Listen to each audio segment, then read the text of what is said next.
Sir ಈಗ investigation ಹಂತವನ್ನು ಸ್ವಲ್ಪ ನಾವು ಅಬ್ಸರ್ವ್ ಮಾಡೋದಾದ್ರೆ ಆತ ಫಸ್ಟ್ ಕೊಟ್ಟಂತಹ ಸ್ಟೇಟ್ಮೆಂಟ್ ಆಧಾರದ ಮೇಲೆ ಡಿಗ್ಗಿಂಗ್ ನಡೆಯುತ್ತಾ ಎಲ್ಲ ಜಾಗ ನೋಡಿ, ಅಥವಾ ನನಗೆ ಇಲ್ಲೊಂದು ಸ್ವಲ್ಪ ಅನುಮಾನ ಇದೆ, ಇಲ್ಲೊಂಚೂರು ಮುಂದಕ್ಕೆ ಹೋಗೋಣ, ಇದೆಲ್ಲ ಅನ್ಸುತ್ತೆ, ಮತ್ತೆ ಯಾವುದು ಆ ಥರದ್ದು ಕಂಟಿನ್ಯೂ ಆಗ್ತಿರುತ್ತೆ, ಹೆಂಗದು? ನೋಡಿ, ಈಗ ಇನ್ವೆಸ್ಟಿಗೇಷನ್ ಒಂದು ತಂಡ, ಇದು ನಾಟ್ ಎ ಸಿಂಗಲ್ ಇನ್ಸ್ಪೆಕ್ಟರ್ ಅಲ್ಲ, ಒಂದು ಗ್ರೂಪ್ ಮಾತ್ರ ಅಲ್ಲ, ಅವ್ರ ಜೊತೆಗೆ ಎಕ್ಸ್ಪರ್ಟ್ ಇದ್ದಾರೆ, ತಜ್ಞರು. ಏನು ತಜ್ಞರು? FSLನವರು ಇದ್ದಾರೆ, DNA ತಜ್ಞರು ಇದ್ದಾರೆ, ಫಿಂಗರ್ ಪ್ರಿಂಟ್ ತಜ್ಞರು ಇದ್ದಾರೆ, ಮೆಡಿಕಲ್ ತಜ್ಞರು ಇದ್ದಾರೆ, ವಾಯ್ಸ್ ಸ್ಪೆಕ್ಟ್ರೋಗ್ರಫಿ ತಜ್ಞರು ಇದ್ದಾರೆ, ಎಲ್ಲರೂ ಇದೆ. ಇಟ್ಸ್ ಅ ಸೈಂಟಿಫಿಕ್ ಇನ್ವೆಸ್ಟಿಗೇಷನ್ ನಡೀತಾ ಇದೆ. ಈ ತನಿಖೆಯಲ್ಲಿ ರಾಡಾರ್ ಯೂಸ್ ಮಾಡ್ತಾ ಇದ್ದಾರೆ. ರಾಡಾರ್ ಎಲ್ಲ ಕಡೆನೂ ಕೆಲಸಕ್ಕೆ ಬರೋದಿಲ್ಲ, ಅದರಿಂದ ಮ್ಯಾನ್ಯುಯಲ್ ಡಿಗ್ಗಿಂಗು ಇದೆ. ಈಗ ನೇತ್ರಾವತಿ ನದಿ ಕೆರೆ ಅಲ್ಲಿ ನೋಡಿದರೆ ಅಲ್ಲಿ ಫ್ಲಡ್ ಬರುತ್ತೆ, ನೀರು ಬರುತ್ತೆ, 2-3 ಫೀಟ್ ಮಾತ್ರ ಆಳ ಇದ್ದರೆ ಅದು ಎರೋಷನ್ ಆಗುತ್ತೆ, ಮರ ಬರುತ್ತೆ, ಮರ ಬೀಳುತ್ತೆ.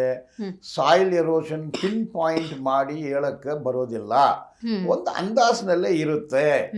ಈಗ ನ್ಯಾಯಾಧೀಶರ ಮುಂದೆ ಒಂದು ತಪ್ಪೊಪ್ಪಿಗೆ ಸ್ಟೇಟ್ಮೆಂಟ್ ಕೊಟ್ಟಿದ್ದಾರೆ, ಅದರಲ್ಲಿ ಏನು ಹೇಳಿದ್ದಾರೆ, ಮತ್ತೆ ತನಿಖೆ ಅಧಿಕಾರಿಗಳು ಸುಮಾರು ಪ್ರಶ್ನೆ ಮಾಡಿರ್ತಾರೆ. ಸಹಜವಾಗಿ ನ್ಯಾಯಾಲಯದ ಪ್ರಕ್ರಿಯೆ ಅಂದರೆ ವರ್ಷಾನುಗಟ್ಟಲೆ ಹಿಡಿಯುತ್ತೆ. ಸೊ ಎಲ್ಲಿ ತನಕ ಜನ ವೆಯ್ಟ್ ಮಾಡಬೇಕು ಸತ್ಯ ತಿಳ್ಕೊಳ್ಳೋಕೆ?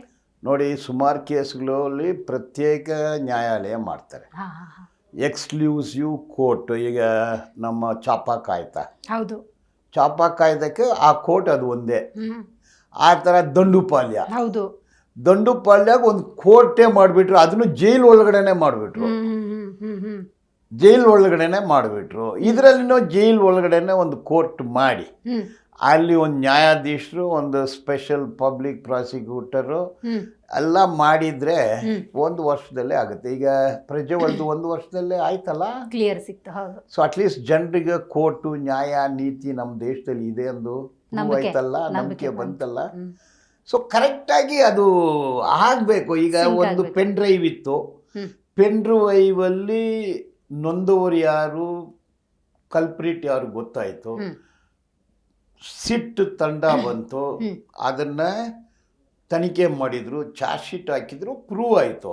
ಅಷ್ಟೇ ನಾವು ಇಲ್ಲಿ ಕೇಳೋದು, BABCDEF ತಪ್ಪು ಮಾಡಿದಾನ ಹ್ಯಾಂಗಿಂಗ್ ಮಾಡಿ, ಇಲ್ವಾ ತಪ್ಪು ಮಾಡಿಲ್ಲ ಅಂತ ಹೇಳ್ಬಿಡಿ. ಬಟ್ ಇಷ್ಟು ಜೀವಗಳು ಹೋಯ್ತಲ್ಲ, ಇದಕ್ಕೆ ಯಾರು ರೆಸ್ಪಾನ್ಸಿಬಲ್? ಸ್ಟೇಟ್. ಅದು ಆ ಜೀವಗಳು ಅಳುತ್ತಾ ಇದೆ, ಆ ಜೀವಗಳು ನ್ಯಾಯ ಕೇಳ್ತಾ ಇದೆ, ಪ್ರಾಣಗಳು ನ್ಯಾಯ ಕೇಳ್ತಾ ಇದೆ. ನ್ಯಾಯ ಕೊಡಿಸೋರು ಸೊಸೈಟಿ, ಸಮಾಜ. ಖಂಡಿತ. ಸೊಸೈಟಿ ಅಂದರೆ ಪೊಲೀಸರು, ತನಿಖೆ, ಕೋರ್ಟು, ಪೊಲೀಸರು, ಪ್ರಾಸಿಕ್ಯೂಟ್ರು, ಪ್ರತಿಯೊಬ್ಬ ಮನುಷ್ಯರು ಇದನ್ನು ಕೇಳಲೇಬೇಕು. Every issue is a public debate. ಕೋರ್ಟಲ್ಲಿ ಏನು ನಡೀತಾ ಇದೆ ಡಿಬೇಟ್ ಆಗಬೇಕು, ತನಿಖೆ ಏನಾಗ್ತಾ ಇದೆ ಡಿಬೇಟ್ ಆಗಬೇಕು. ಇದೇ ಪ್ರಜಾಪ್ರಭುತ್ವ, freedom of speech and expression. ಮಾಧ್ಯಮದಲ್ಲಿ ಮಾತಾಡಲೇಬಾರ್ದೊಂದು ಗ್ಯಾಗ್ ಆರ್ಡರ್ ಕೊಟ್ಟರೆ, ನನ್ನ ಸುಪ್ರೀಂ ಕೋರ್ಟ್ ಅದನ್ನು ನಿರಾಕರಿಸಿದ್ದಾರೆ, ಹೈಕೋರ್ಟ್ ನಿರಾಕರಿಸಿದ್ದಾರೆ. ಜಾನ್ ರೋ ಆರ್ಡರ್, ಅದು ಇಂಟೆಲೆಕ್ಚುವಲ್ ಪ್ರಾಪರ್ಟಿ ರೈಟ್ಗೆ ಕೊಡೋ ಒಂದು ಆದೇಶ, ಆದೇಶವನ್ನು ನ್ಯಾಯಾಲಯ ಕೊಟ್ಟಿದೆ. ಪ್ರಾಪರ್ಟಿ ಇಂಟೆಲೆಕ್ಚುವಲ್ ರೈಟ್ ಅಂದರೆ ಅವ್ರು ಏನೋ ಕಂಡಿರ್ತಾರೆ, ಬೇರೆಯವರು ಅದನ್ನು ಉತ್ಪಾದನೆ ಮಾಡಬಾರ್ದಂದು. ಬಟ್ ರೇಪು, ಮರ್ಡರ್ಗೆ ಪೇಟೆಂಟ್ ಯಾರಾಗಲೂ ತಗೊಂಡಿದ್ದಾರೆ. ಯಾಕೆ ನ್ಯಾಯಾಲಯಕ್ಕೆ ಹೋಗಿ ರಿಪೀಟೆಡ್ಲಿ ಆದೇಶ ತಗೊಂಡ್ಬರ್ತಾರೆ, ಲಕ್ಷಾಂತರ ರೂಪಾಯಿ, ಕೋಟ್ಯಾಂತರ ರೂಪಾಯಿ ಖರ್ಚು ಮಾಡಿ? ಅದನ್ನು ಪ್ರಶ್ನೆ ಆಗುತ್ತೆ.